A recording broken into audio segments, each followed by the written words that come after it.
and I'm back with another Front Row Talk podcast, the podcast with expensive opinions.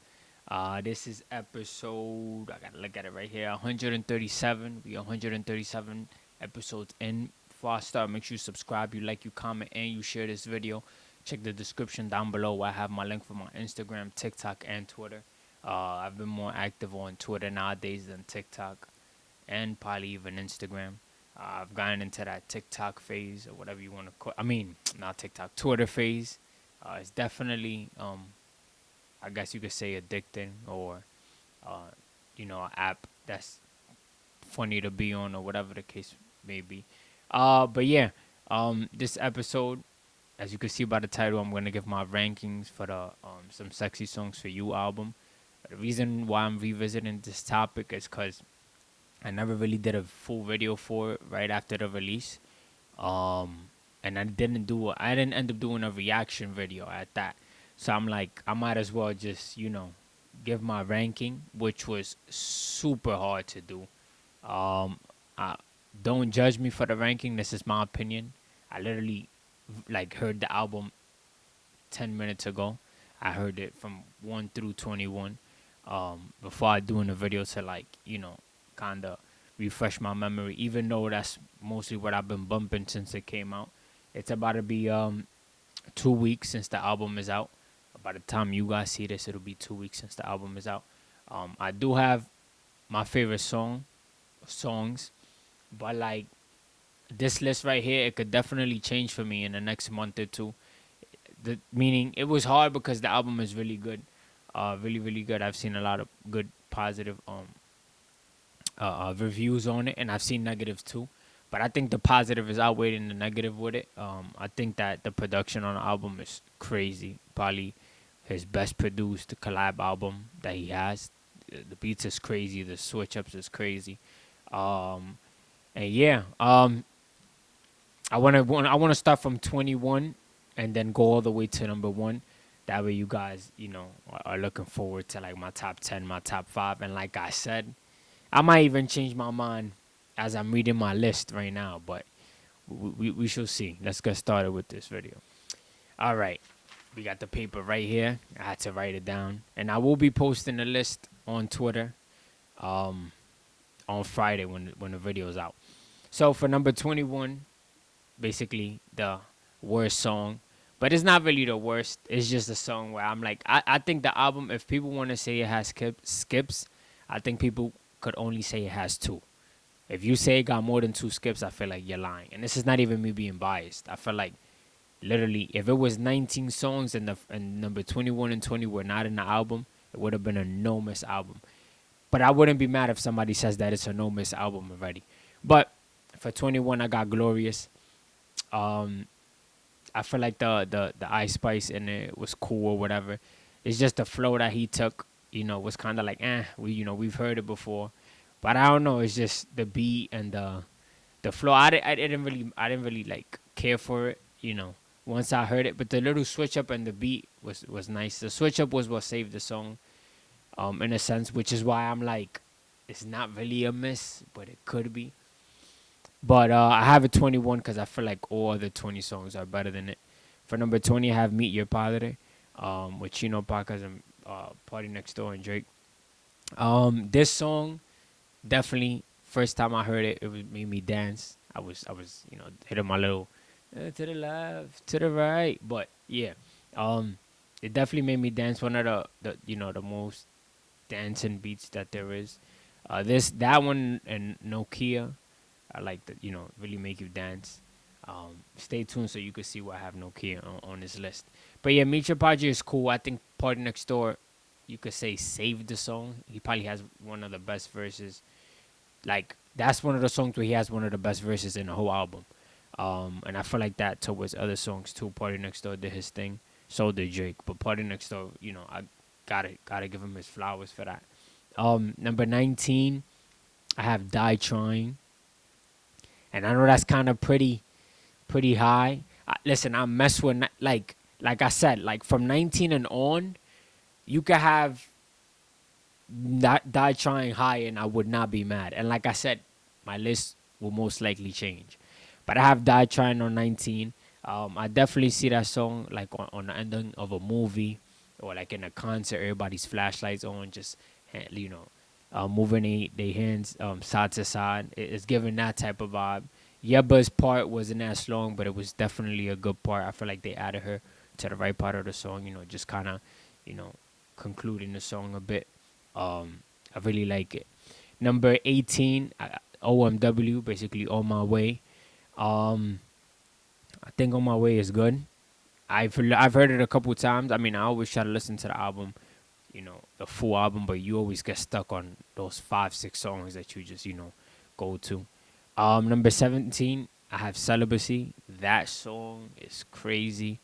Um, I think that's another song where Party he did his thing.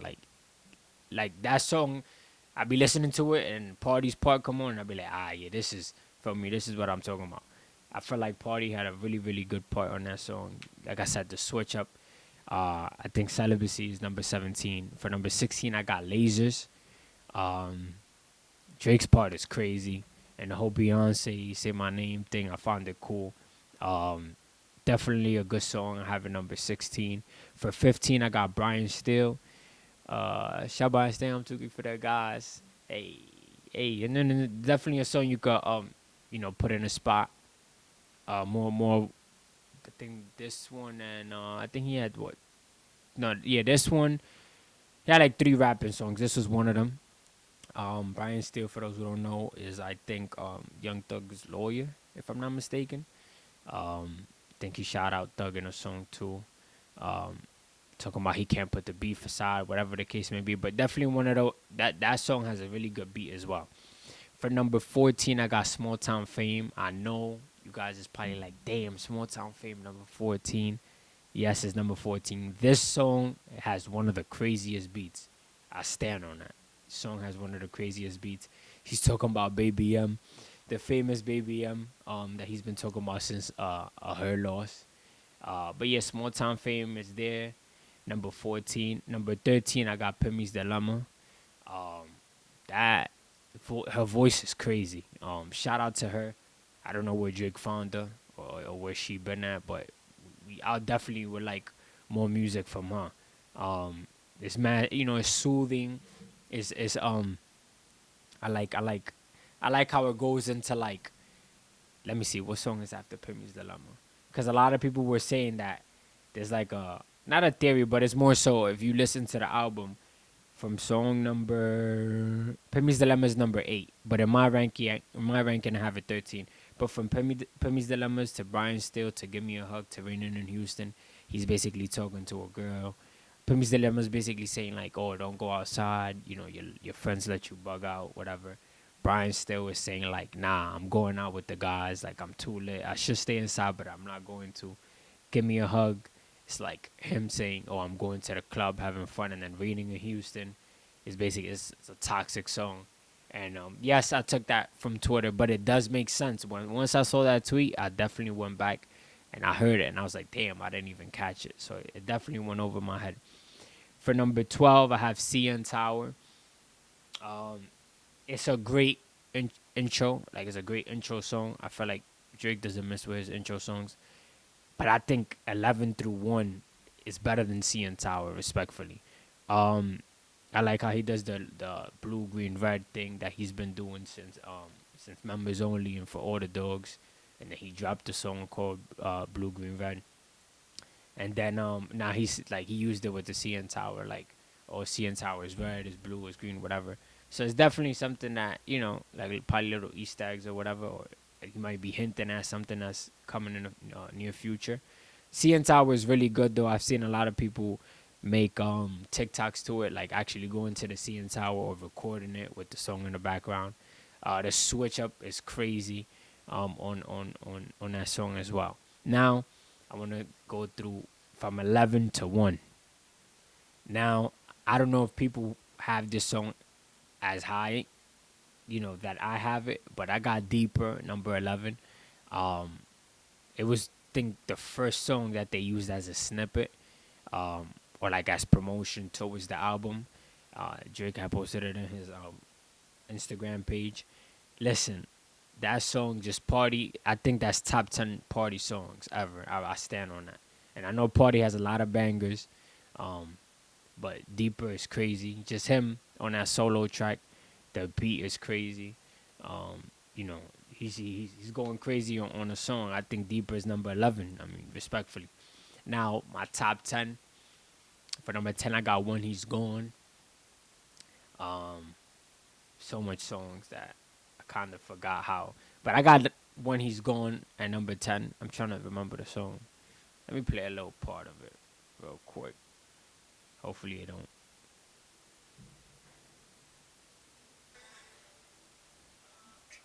I don't. Oh yeah. He went crazy on that part. So for 10, I got When He's Gone. For number 9, I got Spider-Man, Superman.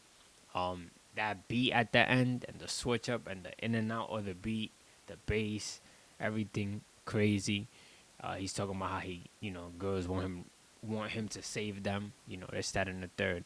I think that's number 9. For number 8, I got Raining in Houston. Every time he mentioned Houston on a track or is part of the title, just know it's gonna be a banger.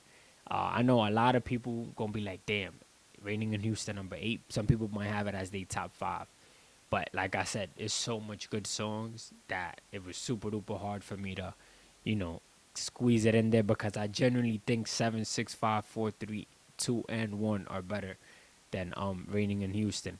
For number 7, we got Somebody Loves Me.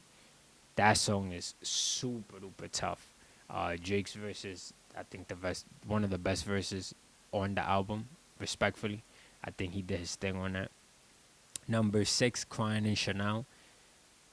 I stand with everybody when I say this, and with everybody who says this. That that second beat should have been a song like on its own, or he should have kept going.